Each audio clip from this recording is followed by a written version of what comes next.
Es la primera carta del apóstol Pedro, el capítulo 1. Y si dice el versículo 10, primera Pedro capítulo 1, versículo 10, siempre es difícil leer algunos de los versículos que leemos porque todos se refieren a un contexto, pero desgraciadamente tenemos muy poco tiempo para leer todo el contexto. Y una de las mejores recomendaciones que siempre hago cuando leemos incluso un versículo en una carta es leer la carta entera, porque se entiende muchísimo mejor ese versículo. Pero claro, estamos siempre con el problema del tiempo de poder hacerlo. En casa sí tenemos tiempo y podemos hacerlo. Así que el contexto más cercano de primera Pedro capítulo 1 versículo 10 dice: acerca de esta salvación, es decir, de nuestra salvación, los profetas que profetizaron de la gracia que vendría a vosotros, diligentemente inquirieron e indagaron, procurando saber qué persona o tiempo indicaba el Espíritu de Cristo dentro de ellos al predecir los sufrimientos de Cristo y las glorias que seguirían a esos sufrimientos de Cristo.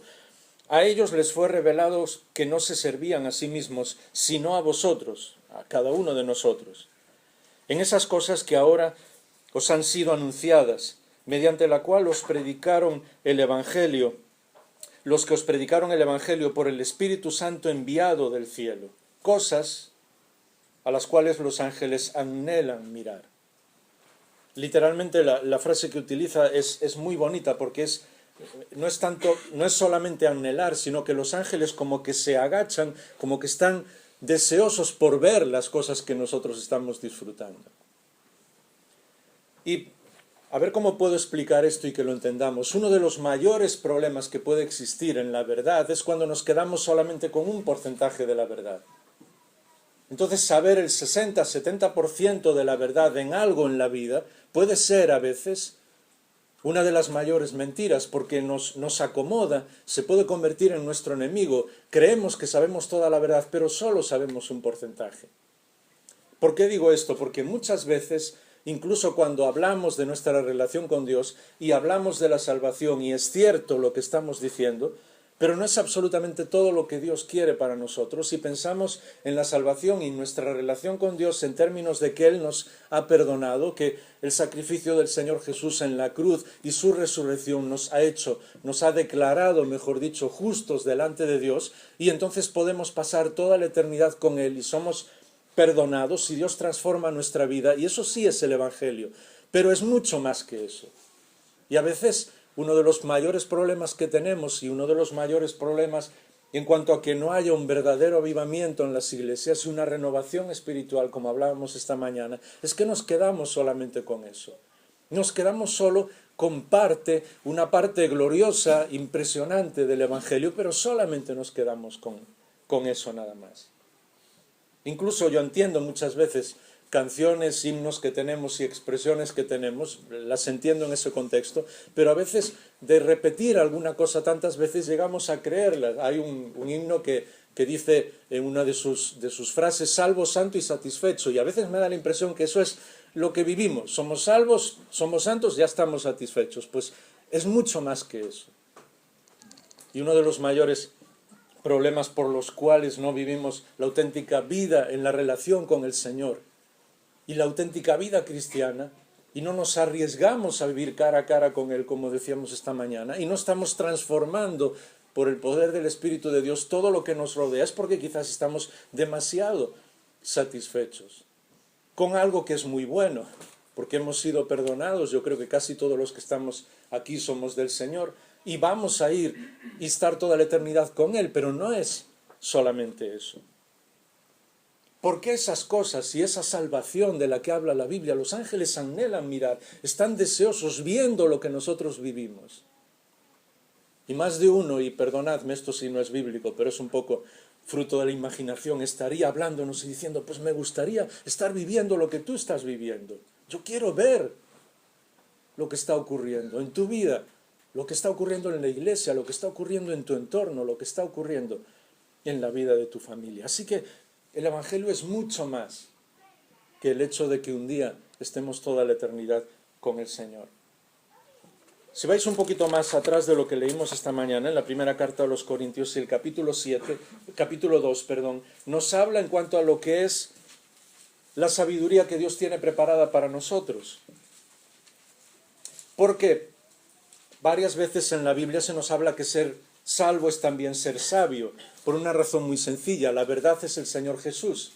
Él dijo, yo soy la verdad. Entonces, cuando conocemos al Señor Jesús, adquirimos la verdadera sabiduría. No es sabiduría humana, es sabiduría divina. Entonces, 1 Corintios 2 y versículo 7 dice que hablamos todos, porque es para toda la iglesia, absolutamente para todos, sin distinción, hablamos sabiduría de Dios en misterio, la sabiduría oculta que desde antes de los siglos Dios predestinó para nuestra gloria. Estoy en 1 Corintios 2, 7. Sabiduría que ninguno de los gobernantes de este siglo ha entendido, porque si hubieran entendido no habrían crucificado al Señor de la gloria. Y está escrito, cosas que ojo no vio, ni oído oyó, ni han entrado al corazón del hombre, son las que Dios ha preparado para los que le aman, para todos nosotros. Y Dios nos las reveló por medio del Espíritu, porque el Espíritu todo lo escudriña, aún las profundidades de Dios. Así que se trata no solamente de ser perdonados, de ser declarados justos y de ir al cielo, sino de conocer las profundidades del carácter de Dios. Eso es mucho más que ser perdonados. Eso solo fue el primer paso. Eso solo fue el paso que nos dio acceso a vivir cara a cara con Dios. Pero conocer lo que Dios es y llegar hasta lo profundo del corazón de Dios, ya sé que es imposible porque Él es Dios y nosotros somos hombres, pero personas, seres humanos, pero al menos intentar llegar a las profundidades de Dios. Y podemos estar toda la eternidad intentando llegar y siempre habrá algo nuevo, porque Dios es el Dios creador y el Dios de la imaginación y siempre tendrá preparadas cosas nuevas para nosotros. Imaginaos cómo es este mundo y las cosas bellas que encontramos. Y podemos estar viajando años y años y años y no descubrir aún casi nada de lo que es. Pues imaginaos lo que Dios tiene preparado para nosotros, por su carácter.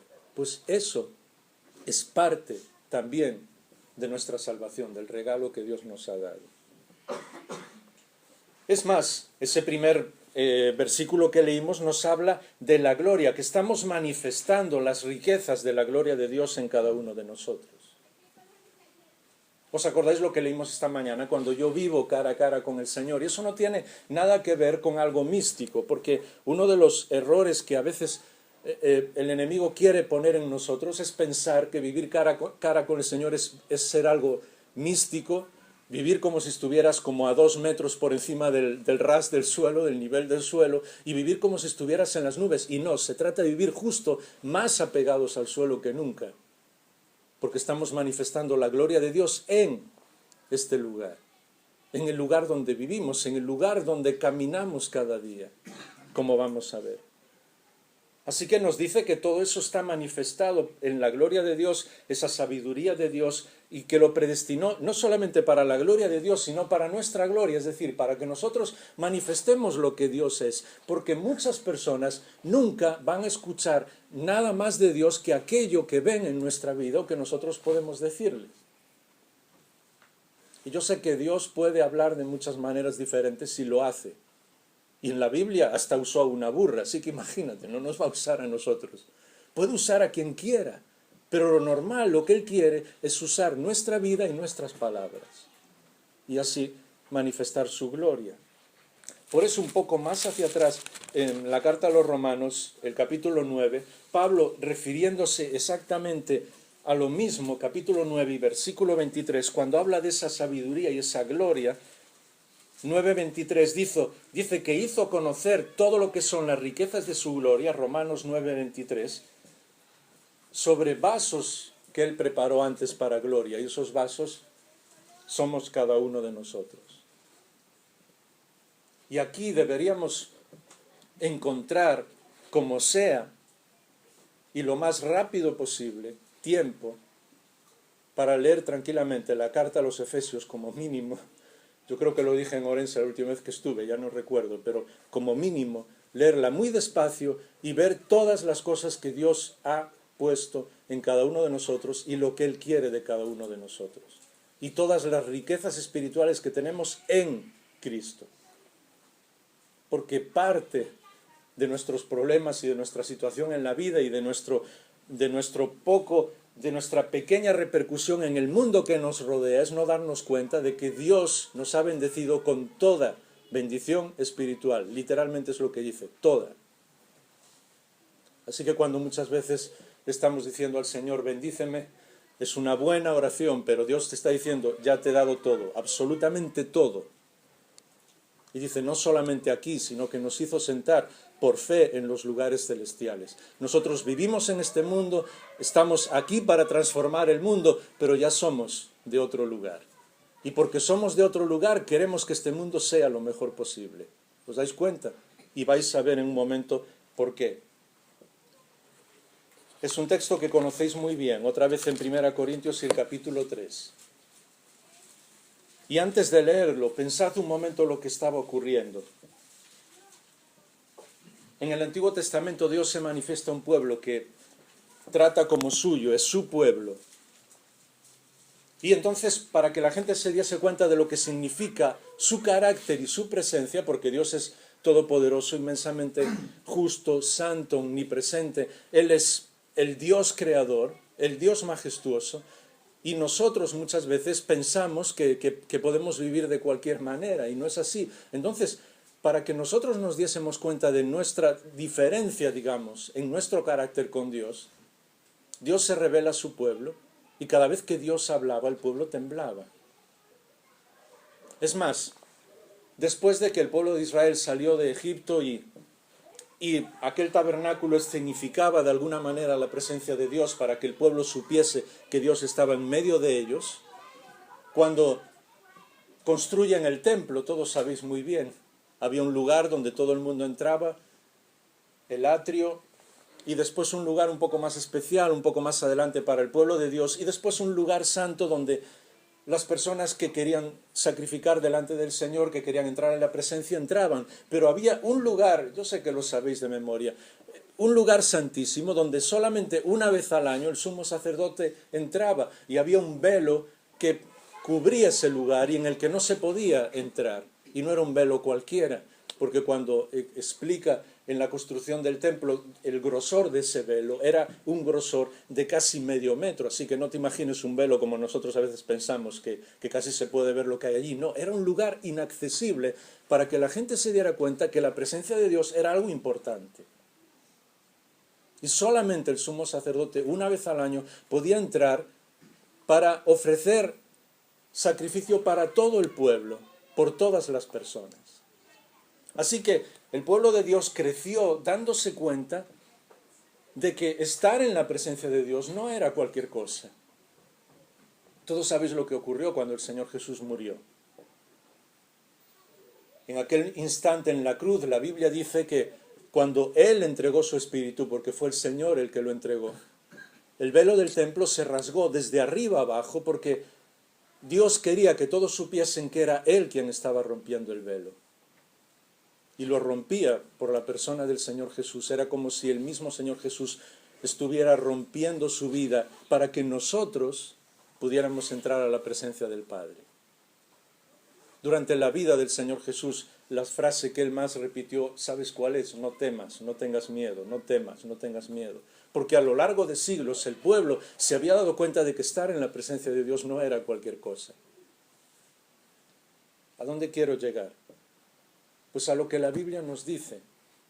1 Corintios capítulo 3 y versículo 16, Pablo le dice a la iglesia más difícil del Nuevo Testamento, con más problemas y más situaciones complicadas. Yo siempre digo, bromeando, porque a veces cuando uno hace una pequeña broma comprende mejor las lecciones del Señor. Una iglesia a la que quizás ninguno de nosotros iría ni de broma por la cantidad de problemas que tenían allí. Pablo les está diciendo, ¿no sabéis que sois templo del Espíritu de Dios? 3:16, y que el Espíritu de Dios vive en vosotros. Así que el único Dios que existe, majestuoso y omnipotente, ¿sabes dónde vive desde el momento de la muerte del Señor Jesús y su resurrección? Por eso Él le dijo a los discípulos y a las mujeres y María que se reunía con ellos, todos los que le estaban siguiendo, los pocos que le siguieron después de su muerte, que esperaran hasta que el Espíritu viniera sobre ellos. ¿Sabes cuál es el templo de Dios ahora? Mírate a ti mismo, mira hacia adentro, porque es nuestro corazón, es nuestra vida. Mira a la persona que tienes al lado, porque es el templo de Dios. Y ese Dios majestuoso y tremendamente santo y todopoderoso, dice la Biblia, el Nuevo Testamento, que el Espíritu de Dios se puede contristar. Y se puede entristecer a veces con cosas que hacemos. Y lo que nosotros hacemos tiene trascendencia eterna. Muchas veces nosotros nos preguntamos por qué hay personas que sufren o que tienen poco, que tienen necesidad o que necesitan ayuda. ¿Sabes qué manos usa Dios ahora? Las tuyas y las mías. ¿Sabes por medio de quién trabaja Dios ahora en el mundo? Por medio de sus hijos. Dios solo va a hacer un milagro cuando no hay otro remedio. Esa es su manera de actuar en la Biblia. Cuando nosotros podemos ayudar a alguien, cuando la necesidad de una persona depende de lo que yo pueda hacer, Dios espera que yo lo haga, porque para eso soy su hijo. Dios espera que yo me comprometa, Dios espera que yo ayude a las personas, porque para eso el Espíritu de Dios vive dentro de cada uno de nosotros. Si no vivimos de esa manera, es que hemos creído solo el resto, salvo, santo y satisfecho. ¿Os acordáis? Sí, pues el Señor me perdonó y voy a ir al cielo y puedo vivir inmensamente feliz toda mi vida. Pues claro que Dios quiere que vivas así. Pero recuerda que ahora cuando la gente quiera ver el templo de Dios, va a mirar a cada uno de nosotros. Va a vernos a cada uno de nosotros. Va a ver cómo hablamos con las demás personas, lo que hacemos con las demás personas. Va a ver cómo tratamos a nuestra familia, va a ver cómo tratamos a nuestros amigos, cómo nos movemos en el mundo de los negocios, cómo estamos en nuestra clase, en la facultad o en la escuela, cómo vivimos. Va a ver todo eso cuando la gente quiere ver el templo de Dios. Y ese es el proceso que veíamos esta mañana. ¿Os acordáis? Lo recordamos un momento, aunque sea prácticamente la mitad de la predicación, pero ¿os acordáis que esta mañana veíamos ese proceso en 2 Corintios capítulo 4? Ya desde el versículo 18 del capítulo 3, como os decía, el argumento es el mismo. El 17 dice, el Señor es el Espíritu, y donde está el Espíritu de Dios, donde está el Espíritu del Señor, hay libertad. ¿Dónde está el Espíritu del Señor ahora? Perdonadme esa pregunta, la acabamos de leer. Está dentro de cada uno de nosotros. El Señor nos ha llamado a ser libres, a vivir con la libertad del Espíritu de Dios. Y donde está el Espíritu de Dios hay libertad. Muchas veces nosotros nos gusta y controlamos y queremos controlar mucho más a las personas de lo que Dios lo hace. Dios nos ha regalado libertad, vive esa libertad y sé que me entendéis de la libertad de la que estoy hablando. Porque a ninguno de nosotros se nos ocurriría hacer mal o hacer daño a alguien porque amamos al Señor. Pero lo que significa vivir en libertad es porque el Espíritu de Dios vive dentro de cada uno de nosotros. Y entonces dice, nosotros todos, versículo 18. ¿Y os acordáis lo que decía de que necesitamos volver a volver a leer, aprender a leer la palabra de Dios? Porque está hablando a una iglesia bien complicada y no dice, mira, los más espirituales de la iglesia, no, todos, con el rostro descubierto. Y eso es una imagen muy bonita porque el argumento de antes, desgraciadamente nunca tenemos todo el tiempo para ver todo lo que viene antes, era que cuando Moisés, ¿os acordáis?, veía a Dios cara a cara, pues el reflejo del rostro de Dios se veía en Moisés y el rostro de Moisés brillaba. Pero era un momento en el que Dios hablaba solamente con Moisés. Ahora habla absolutamente con todos los hombres, mujeres, niños, con todo su pueblo. Así que yo necesito aprender todo lo que todo el pueblo de Dios dice. Y muchas veces hasta los niños pueden darme muchas lecciones espirituales si soy capaz de escucharlos. Dice, con el rostro descubierto contemplamos como en un espejo la gloria del Señor y estamos siendo transformados en la misma imagen, de gloria en gloria, porque es la gloria del Señor. Y lo estamos haciendo como por el Señor, es decir, por el trabajo del Señor, por el Espíritu de Dios. Y eso es lo que Dios está haciendo. Difícil de comprender, a veces, si miro a mí mismo, imposible de comprender. Pero Dios lo dice de una manera muy clara. Jaime, la imagen que yo tengo en el mundo ahora mismo de mi carácter eres tú. Y eso lo dice de cada uno de nosotros. Lo vamos a entender aún mucho mejor. Solo pasa una página y, como os decía, sería bueno leer todo el argumento del capítulo 5 también de 2 Corintios, pero cuando está terminando el capítulo 5, en el versículo 20, explica perfectamente lo que está diciendo para que nadie le quede ninguna duda, porque la palabra de Dios es muy clara. Dice, somos embajadores de Cristo. 2 Corintios 5, 20.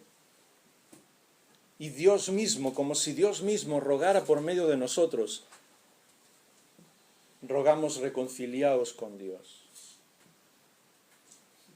Si quieres, desde un poquito antes, el versículo 18 dice, todo esto procede de Dios, quien nos reconcilió consigo por medio de Cristo. Ese fue el primer paso, ¿os acordáis? Lo que leímos, lo que dijimos al principio, eso es el primer paso nada más, por medio de Cristo.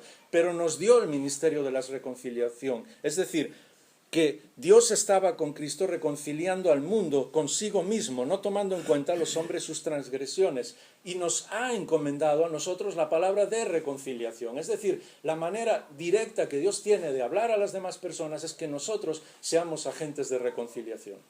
Así de sencillo. En todos los sentidos. En primer lugar, a nivel de evangelio, porque la persona no puede reconciliarse con los demás si no está reconciliada con Dios, pero después a todos los niveles. ¿Qué es un cristiano? Pues un agente de reconciliación, alguien que quiere siempre que las personas se reconcilien, que las familias se reconcilien, que las iglesias se reconcilien, que el mundo se reconcilie, que incluso personas que no conocen al Señor sean capaces de reconciliarse, porque nuestro Padre es así. ¿Verdad que cambia mucho nuestra manera de ver el mundo y de ver las cosas? Somos embajadores, y él coloca ese título porque aún en el día de hoy, pero en aquella época todavía muchísimo más, un embajador era el que representaba realmente al responsable de esa nación, el rey, el emperador, lo que fuera en aquel momento, igual que hoy. Así que lo que ocurre en una embajada de un país es exactamente igual que ocurriría en aquel país, porque el embajador tiene plenos poderes que le ha dado el otro país. Este lenguaje lo entendéis perfectamente, es el lenguaje bíblico. Así que cuando yo estoy hablando de Dios y estoy reconciliando al mundo, estoy siendo un embajador de Él, del cielo aquí. Y esa es la razón por la que el Evangelio es mucho más de lo que nosotros imaginamos.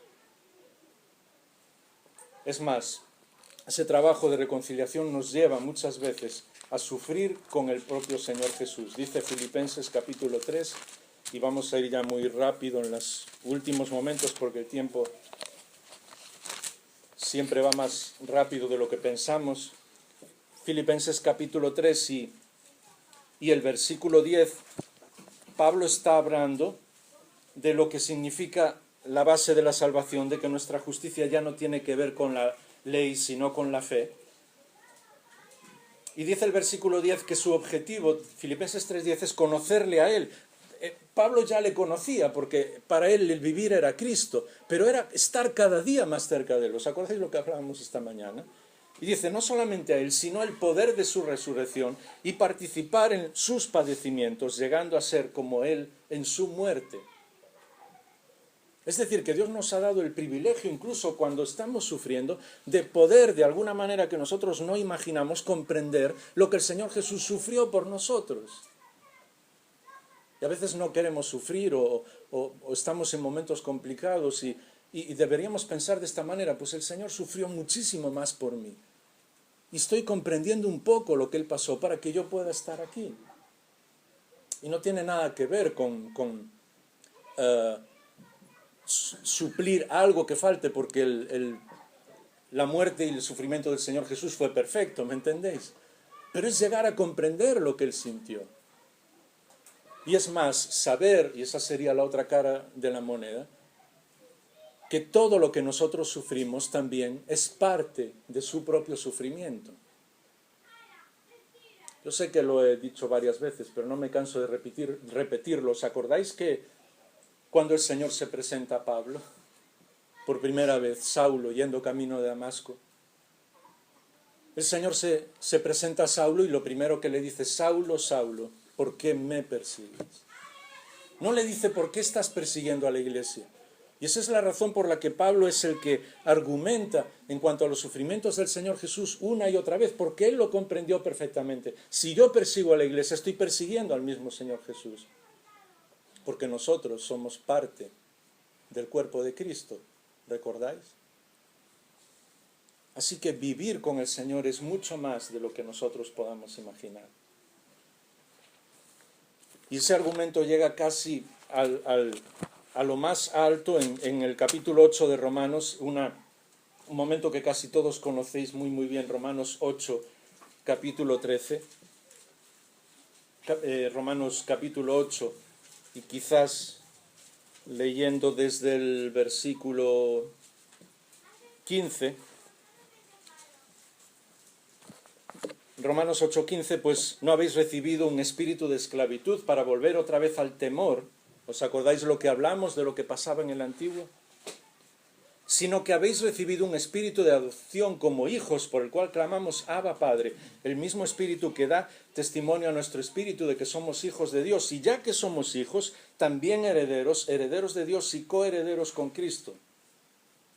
Si en verdad padecemos con Él, a fin de que seamos también glorificados con Él. Y ahora empieza todo el argumento de que ninguno de los sufrimientos de este tiempo presente son dignos de ser comparados con la gloria que nos ha de ser revelada, porque el anhelo profundo de la creación, dice el versículo 19, es aguardar la revelación de los hijos de Dios, de una manera que nosotros no podemos entender. Toda la creación sabe que nosotros somos hijos de Dios y está deseando que seamos revelados como hijos de Dios y que el Señor Jesús vuelva, porque sabe que en ese momento va a ser liberada. Y aquí, otra vez, no nos llega el tiempo para poder explicar todo, pero todo lo que la Biblia habla en cuanto a la reconciliación de cada persona con Dios, incluso del mundo entero, es siempre en una idea de restauración de todas las cosas. Porque incluso cuando habla de que todo será renovado, no habla tanto de destrucción, sino de restauración, los cielos nuevos y la tierra nueva. Dios no hace nada para que sea destruido, sino para ser restaurado por completo. Esa es la razón por la que nosotros vivimos en este mundo, somos ciudadanos del cielo, pero luchamos para que este mundo sea lo mejor posible. Y la gran mayoría de las situaciones en las cuales hombres y mujeres en todo el mundo han sido capaces de vencer situaciones de esclavitud, situaciones de racismo, situaciones de problemas económicos, situaciones de abuso de unas personas sobre otros, de abusos económicos, ha sido por hombres y mujeres creyentes, profundamente creyentes en Dios, que sabiendo que son ciudadanos del cielo han querido hacer este mundo mejor. Y han luchado para hacer este mundo mejor, porque eso es parte de la salvación. Porque Dios quiere restaurar todas las cosas. Y cuando nosotros luchamos para que haya menos maldad en este mundo, estamos siendo reconciliadores de Dios con el mundo y del mundo con Dios. Y cuando nosotros luchamos para que haya menos violencia en el mundo, estamos expresando lo que es el carácter de nuestro Padre. Y cuando nosotros luchamos para que haya menos hambre en el mundo, eso no es la salvación, pero estamos reflejando el carácter de nuestro Padre. Estamos enseñándole a la gente lo que Dios piensa. Porque Dios quiere que vivamos de esa manera.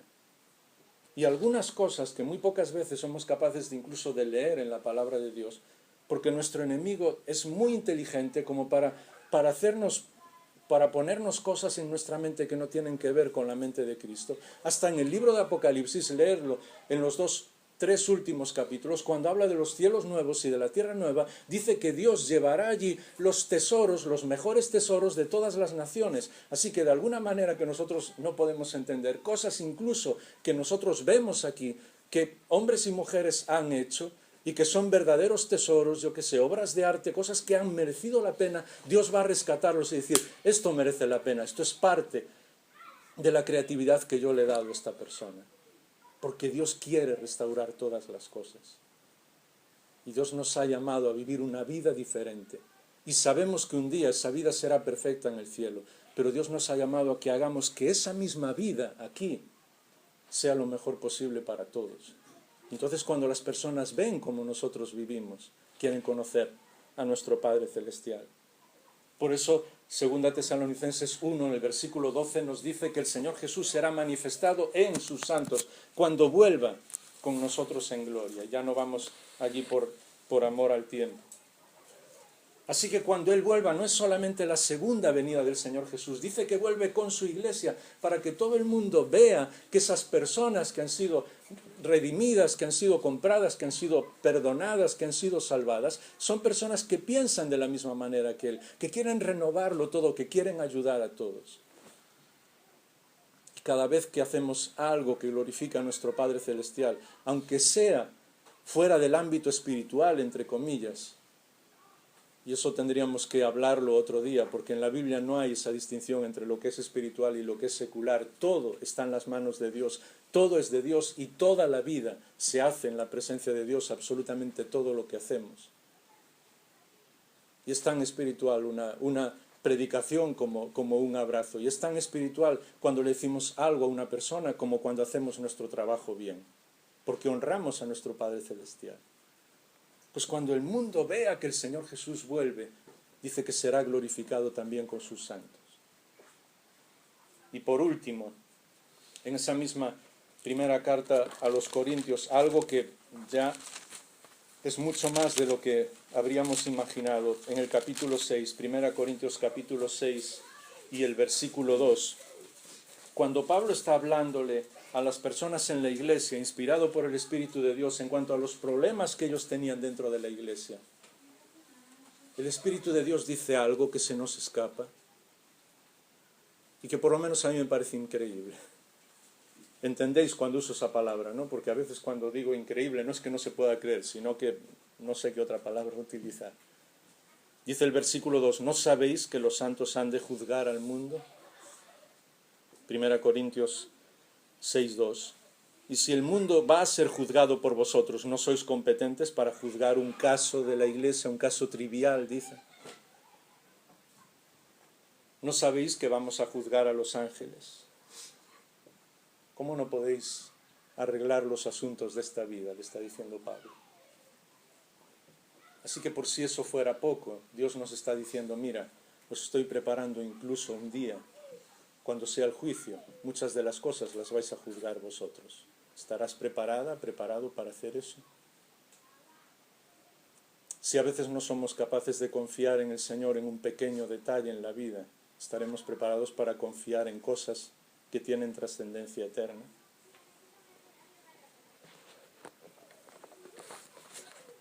Tiene mucho más que ver todo lo que estamos pensando, lo que estamos hablando, lo que la Biblia dice, con una vida, como Hebreos 7:16 define la vida del Señor Jesús, el poder de una vida indestructible. Que con lo que nosotros muchas veces pensamos, pues, y ya repetí 3 veces esa línea, y espero que cuando cantéis ese himno no os acordéis de mí y tampoco os parezca mal, pero tiene mucho más que ver con lo de ser salvo, santo y satisfecho, no, es mucho más que eso. Y yo sé que el autor seguro que está pensando en mucho más que eso. Se trata de vivir según el poder de una vida indestructible. Así que ese mismo Dios, nuestro Padre Celestial, el único Dios que existe, 2 Corintios 3, hace que nosotros todos, versículo 18, con el rostro descubierto, ¿os acordáis? 2 Corintios 3, 18. Contemplamos como en un espejo la gloria del Señor, y cuando lo contemplamos, estamos siendo transformados en la misma imagen que Él. Y termino solo recordando algo que sucedió en la historia y que nos puede dar mucha luz. En Antioquía, a los que seguían al Señor Jesús se les llamó por primera vez cristianos. Es curioso porque la palabra que usa ahí, y uno no tiene que saber muchas cosas de los originales para seguir la Biblia, perdonadme cuando menciono eso, solamente para dar más luz, ¿me entendéis, verdad? Pero la palabra que usa ahí es como si estuviera usando que ellos les llamaban cristianos casi, no como un insulto, pero casi como diciendo, mira, estos son como Cristo. ¿Me entendéis? Como diciendo, es que se parecen demasiado a Él. Y ellos fueron los que revolucionaron el mundo con el poder del Espíritu de Dios. Lo trastornaron, dice literalmente.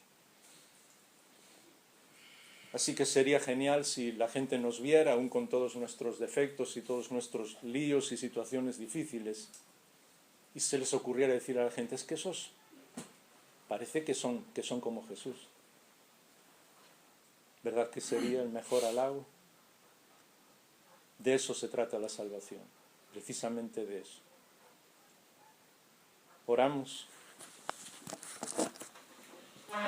Padre nuestro que estás en los cielos, el plan es tuyo, el diseño es tuyo, la belleza de la sabiduría es tuya. Nosotros ni podríamos imaginar nada así. Pero el objetivo es que, de la misma manera que tú tienes un Hijo único, absolutamente radiante y que vive por el poder de una vida indestructible y que la muerte no fue capaz de vencerlo, tú tienes cientos de millones de hijos e hijas así también. Y queremos vivir de esa manera, aún con las dificultades, pero queremos vivir siempre recordando que somos embajadores y que tú nos tienes aquí para hacer de este mundo un lugar mucho más parecido a lo que tú quieres, y que las personas siempre, en primer lugar, te conozcan a ti y te glorifiquen a ti. Lo pedimos en el nombre del Señor Jesús.